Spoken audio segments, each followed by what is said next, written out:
ভারত পাকিস্তান উত্তেজনা যুদ্ধের ময়দান ছেড়ে এবার ছড়িয়ে পড়েছে খেলার মাঠেও।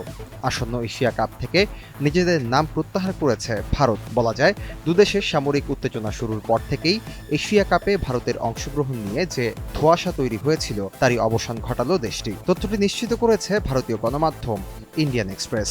ভারতীয় ক্রিকেট বোর্ড বিসিসিআই সূত্রে সংবাদ মাধ্যমটি আরও জানায়, শুধু পুরুষদের এশিয়া কাপ নয়, ভারত নিজেদের নাম প্রত্যাহার করেছে নারীদের ইমার্জিং এশিয়া কাপ থেকেও। শুধু তাই নয়, ভারতীয় ক্রিকেট বোর্ডের এক কর্মকর্তা আরও বিস্ফোরক মন্তব্য করেছেন। তিনি বলেছেন যে সংস্থার প্রধানের পদে একজন পাকিস্তানি মন্ত্রী, সেখানে টুর্নামেন্ট খেলতে পারে না ভারত। এটি তাদের কাছে পুরো দেশের আবেগ। বর্তমানে এসিসির সভাপতির দায়িত্বে রয়েছেন পাকিস্তানের স্বরাষ্ট্রমন্ত্রী মহসিন নাকভি। একই সঙ্গে তিনি পাকিস্তান ক্রিকেট বোর্ডেরও চেয়ারম্যান। আর তাই এশিয়া কাপ এখন ভারতের কাছে পরিণত হয়েছে অনীহার কেন্দ্রবিন্দুতে। আসছে সেপ্টেম্বরে ভারতের মাটিতে পুরুষদের এশিয়া কাপ হওয়ার কথা ছিল। এতে ভারত, পাকিস্তান, বাংলাদেশ, আফগানিস্তান ও শ্রীলঙ্কার অংশ নেওয়ার কথা। কিন্তু ভারতের এই সিদ্ধান্তের ফলে এখন প্রকট হয়েছে টুর্নামেন্ট পিছিয়ে যাওয়ার সম্ভাবনা।